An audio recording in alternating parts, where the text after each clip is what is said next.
ఉన్నటువంటి క్యాడర్ ఉంది, అలాగే స్థానాలు ఉన్నటువంటి పరిస్థితి. కానీ బీజేపీ మెరుగైన స్థానాలను ఇక్కడ సాధించినటువంటి పరిస్థితి మనం ఓవరాల్గా తెలంగాణలో ఉన్నటువంటి పరిస్థితిని మనం చూస్తున్నాం. ఇక నల్గొండలో పరిస్థితి ఏ విధంగా, నల్గొండ పార్లమెంట్ స్థానాలకు సంబంధించి ఏ విధమైనటువంటి మెజారిటీ కనపడుతోంది, ట్రెండ్స్ ఏ విధంగా ఉన్నాయి, మా ప్రతినిధి పుల్లారావు జాయిన్ అవుతున్నారు. పుల్లారావు, ఉమ్మడి నల్గొండ జిల్లాలో ఉన్నటువంటి 2 లోక్సభ స్థానాలను కూడా కాంగ్రెస్ పార్టీ కైవసం చేసుకోబోతుంది. ప్రజలుగా చూస్తే మాత్రం నల్గొండలో మాత్రం భారీ మెజార్టీ దిశగా కాంగ్రెస్ పార్టీ మాత్రం సాధించిందని చెప్పవచ్చు. ముఖ్యంగా ఇక్కడ కాంగ్రెస్ పార్టీ అభ్యర్థిగా బరిలో నిలిచినటువంటి కుందూరు రఘువీర్ రెడ్డి మొదటి నుంచి కూడా, అంటే ప్రచార పర్వం స్టార్ట్ చేసినప్పటి నుంచి కూడా ఇక్కడ భారీ మెజార్టీ సాధిస్తున్నాను, గతంలో ఉన్నటువంటి రావి నారాయణ రెడ్డి మెజార్టీని తిరగరాస్తానని చెప్పేసి కూడా చెప్తున్న పరిస్థితిని. ఇదే సందర్భంలో నల్గొండ పార్లమెంట్ స్థానానికి సంబంధించి ఉన్నటువంటి అసెంబ్లీ సెగ్మెంట్ మొత్తంలో ఉన్నటువంటి 7లో ఆ 7 అసెంబ్లీ నియోజకవర్గాల్లో కూడా కాంగ్రెస్ పార్టీకి గణనీయమైన మెజార్టీ అయితే వస్తుందని చెప్పవచ్చు. ఇక్కడ నల్గొండ కాంగ్రెస్ పార్టీకి సంబంధించి, అంటే నల్గొండ పార్లమెంట్ స్థానానికి సంబంధించి ఇన్ఛార్జిగా ఉన్నటువంటి ఉత్తమ్ కుమార్ రెడ్డి ఈ యొక్క విషయంలో ప్రత్యేకంగా శ్రద్ధ పెట్టారని చెప్పవచ్చు. ముఖ్యంగా ఫస్ట్ నుంచి కూడా ఉత్తమ్ కుమార్ రెడ్డి ఒకటి చెప్పుకుంటూ వస్తున్నది, నల్గొండ స్థానంలో ఖచ్చితంగా 5 లక్షల మెజార్టీ మేము సాధిస్తామని చెప్పేసి కూడా ఉత్తమ్ కుమార్ రెడ్డి చెప్పినటువంటి పరిస్థితి అయితే ఉంది. సో అదే విధంగా ప్రజెంట్ గా చూస్తే మాత్రం, సిచ్యువేషన్ చూస్తే మాత్రం 4,95,000 ఓట్ల మెజార్టీ ప్రజెంట్ గా రావడం జరిగింది. ఇంకా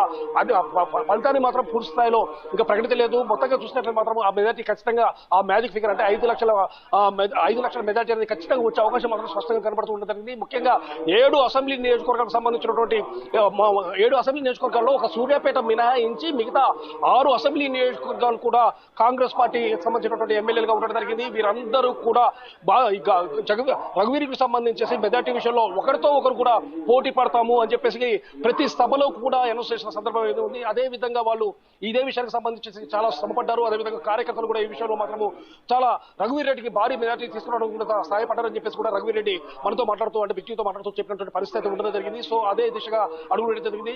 ముఖ్యంగా చూసినట్లయితే ఎవరైతే ఇన్ఛార్జి బాధ్యతలు తీసుకున్న ఉత్తమ్ కుమార్ రెడ్డి నియోజకవర్గం, హుజూర్నగర్ నియోజకవర్గంలో దాదాపు 1,00,000 మెజార్టీ వరకు కూడా రఘువీర్ రెడ్డి సాధించడం జరిగింది. అదేవిధంగా ఆయన సతీమణి ఉన్నటువంటి ఉత్తమ్ పద్మావతి ప్రాతినిధ్యం వహిస్తున్నటువంటి కోదాడ నియోజకవర్గం కూడా 90,000 మెజార్టీ కూడా సాధించడం జరిగింది. మొత్తంగా చూస్తే ఎక్కడ చూసినా కూడా 50,000 మెజార్టీ తగ్గినటువంటి పరిస్థితి నెలకొంది. మొత్తంగా రఘువీర్ రెడ్డి మాత్రము నల్గొండ లోక్సభ స్థానం నుండి భారీ మెజారిటీతో విజయం సాధించబోతున్నాడు. అదేవిధంగా రికార్డు మెజార్టీ కూడా నల్గొండ నుంచి సాధించబోతున్నట్టు కూడా మనకు తెలియవస్తుంది. అదేవిధంగా భువనగిరి స్థానాన్ని తీసుకున్నట్లయితే భువనగిరిలో కూడా చామల కిరణ్ కుమార్ రెడ్డి దాదాపు 1,40,000 ఓట్ల ఆధిక్యతో మాత్రం కొనసాగుతూ ఉండడం జరిగింది. అయితే భువనగిరి స్థానంపై మాత్రం బీజేపీ ప్రత్యేకమైన శ్రద్ధ పెట్టిందని కూడా మనం చెప్పవచ్చు. ఇక్కడ బీజేపీ అభ్యర్థిగా బరిలో నిలిచినటువంటి బూర నరసయ్య గౌడ్ తప్పనిసరిగా భువనగిరికి కిలాపై నేను బీజేపీ జెండా ఎగరవేస్తానని చెప్పేసి కూడా చెప్పిన సందర్భం అవుతుంది. ఇదే సందర్భంలో బీజేపీకి సంబంధించినటువంటి అగ్ర నాయకులందరూ కూడా ఆ యొక్క భువనగిరిలో మాత్రం అనేక కార్యక్రమాలు నిర్వహించిన సందర్భం అవుతుంది. అనేక ప్రచార కార్యక్రమాలు నిర్వహించారు, అదే ఇంటిని ప్రచారం చేశారు, అనేక రకాలుగా చేసినప్పుడు కూడా భువనగిరిలో మాత్రము చామల కిరణ్ కుమార్ రెడ్డి మాత్రం ఆధిక్యతను కొనసాగిస్తూ ఉండడం జరిగింది. ముఖ్యంగా టఫ్ ఫైట్ జరుగుతుంది, నెక్ టు నెక్ ఫైట్ ఉంటుందని చెప్పి అనుకున్నారు. కానీ చివరికి వచ్చే వరకు దాదాపు 1,40,000 ఓట్ల లీడింగ్తో మాత్రం చామల కిరణ్ కుమార్ రెడ్డి కొనసాగుతున్న సందర్భం. అయితే ఉమ్మడి జిల్లాలో ఉన్నటువంటి ఈ 2 స్థానాలు కూడా కాంగ్రెస్ పార్టీ తిరిగి నిలబెట్టుకుందని చెప్పవచ్చు. ముఖ్యంగా నల్గొండ స్థానంలో మాత్రం భారీ మెజారిటీతో, రికార్డు మెజారిటీతో మాత్రం విజయం సాధించబోతుంది. Chakri, right, thanks for the updates Pullarao. అది ఉమ్మడి నల్గొండ జిల్లాలో పరిస్థితి. అటు భువనగిరి, ఇటు నల్గొండ రెండిట్లోనూ 1,50,000 2 లక్షల పైన మెజారిటీ తోటి కాంగ్రెస్ అభ్యర్థులు దూసుకుపోతున్నటువంటి పరిస్థితి. రఘువీర్ కావచ్చు, అట చామల కిరణ్ కుమార్ కావచ్చు, ఇద్దరు కూడా లీడ్లో ఉన్నారు. భారీ ఆధిక్యంతో లీడ్లో దూసుకుపోతున్నటువంటి పరిస్థితి భువనగిరిలో కనపడుతోంది. ఇటు నల్గొండలో కూడా అంతే ఉంది.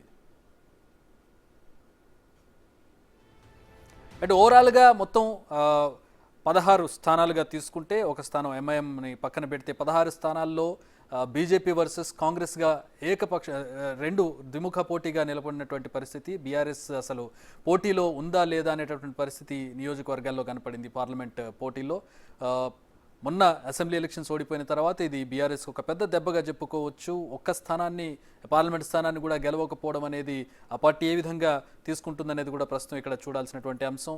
బీజేపీ వర్సెస్ కాంగ్రెస్గా మారినటువంటి పరిస్థితి. స్థానాలన్నీ కూడా చెరు సగం పంచుకునేటటువంటి పరిస్థితి వచ్చింది.